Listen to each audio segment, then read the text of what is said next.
The Puppet in the Attic. It was a sunny morning, and the Robbins family were preparing to move into what would be their new home, an old mansion located on the outskirts of the city. The house was not what little Tim, the couple's first and only son, had expected. When he arrived and got out of the car, he was frightened by the gloomy place.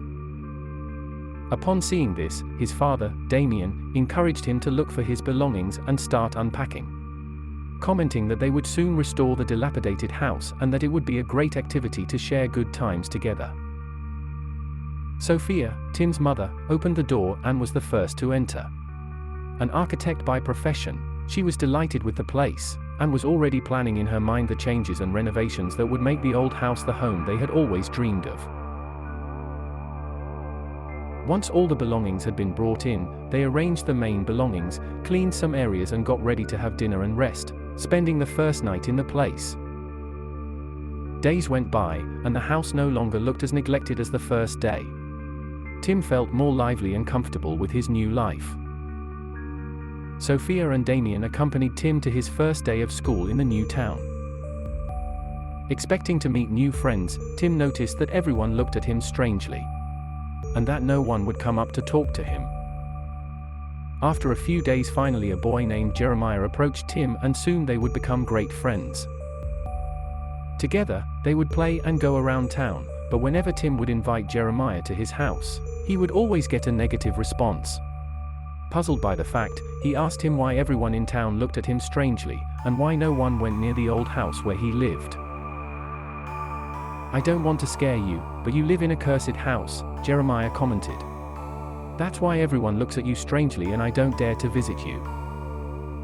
Jeremiah told Tim that 30 years ago, in that same house, there lived a couple with their little son. Everything was going well, but as time went by, strange things began to happen. Dead animals appeared in the city. Many people also felt strange presences at night, noises, broken windows and disappearances of some children.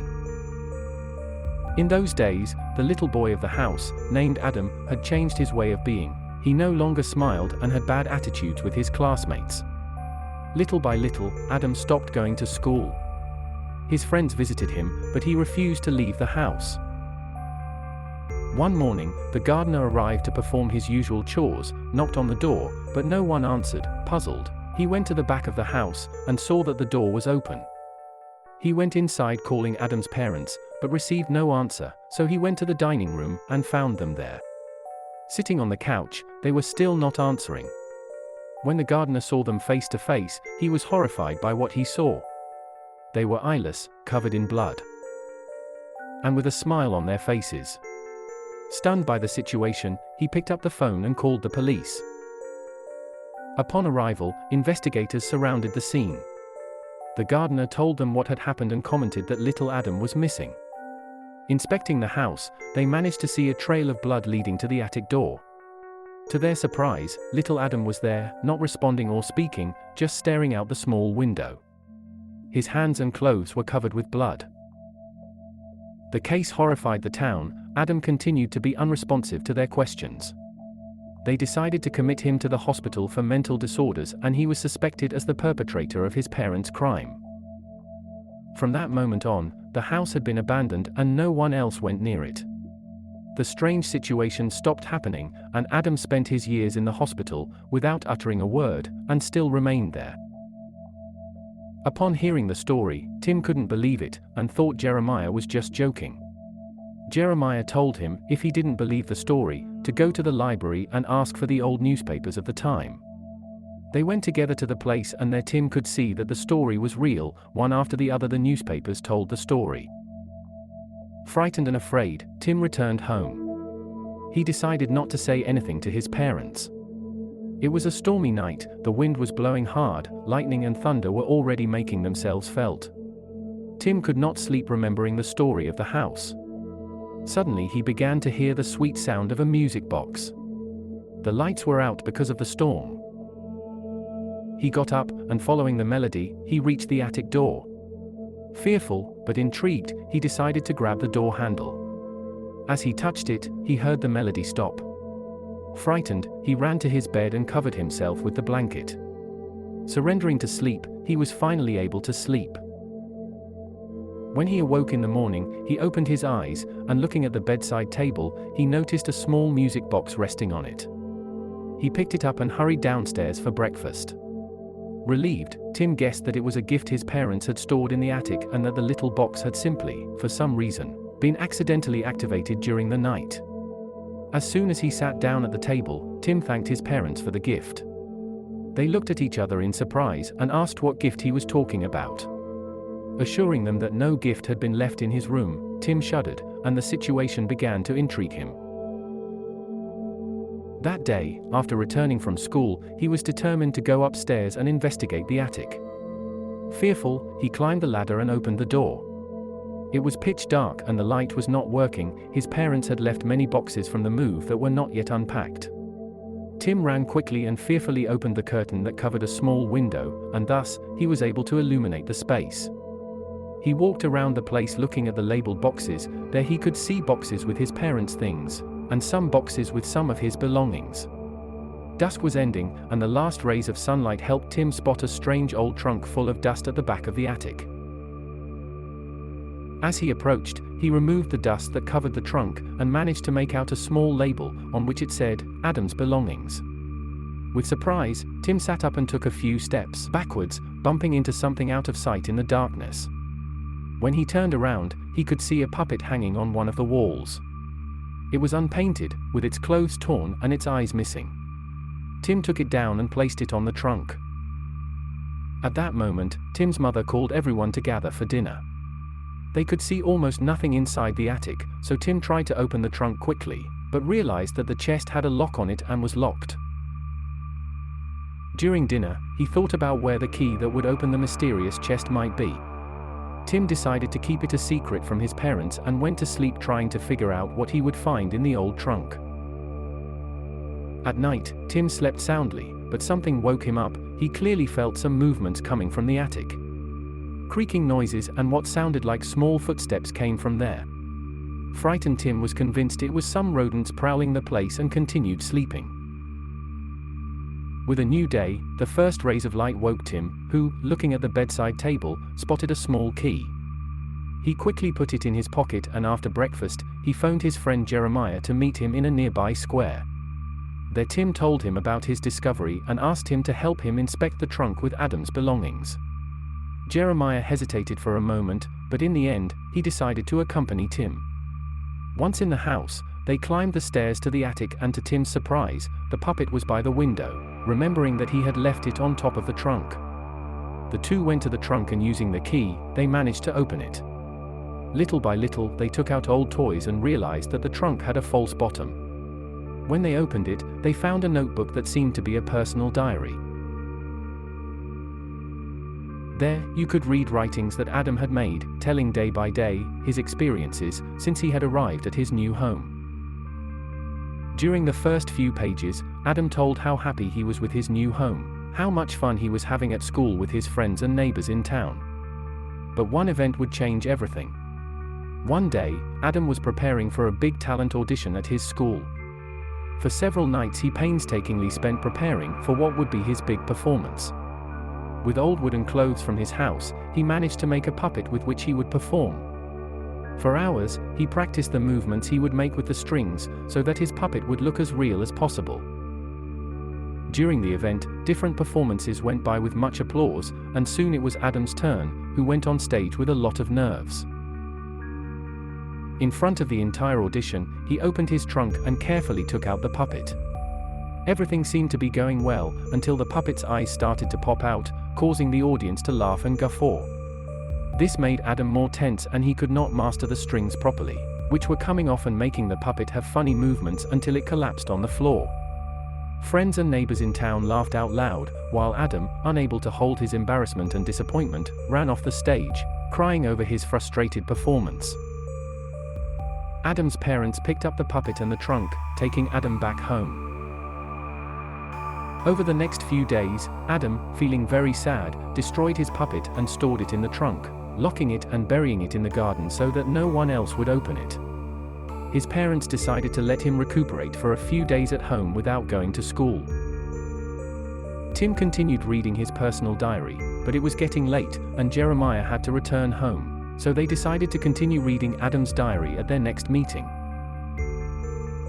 In the evening, Tim couldn't wait, and decided to continue reading Adam's diary. What he would read in the next few pages would change everything. Adam continued his entries, describing how his nights became hell. Every midnight, he woke up in despair, having horrible nightmares, hearing noises and footsteps coming from the attic. One night, he took courage, and decided to go up to the attic while listening to non-stop knocking. Upon entering, he managed to distinguish that the knocking was coming from the trunk. He ran to the garden and dug out the key to open it. When he did so, he could not believe that his puppet was intact. No one would have been able to fix it, as the key had always been hidden. Despite the strange occurrence, Adam felt good about retrieving it and decided to take it out and leave it on the trunk. The noises stopped and he was able to rest for the night. The next day, Adam decided to resume his practice with the puppet.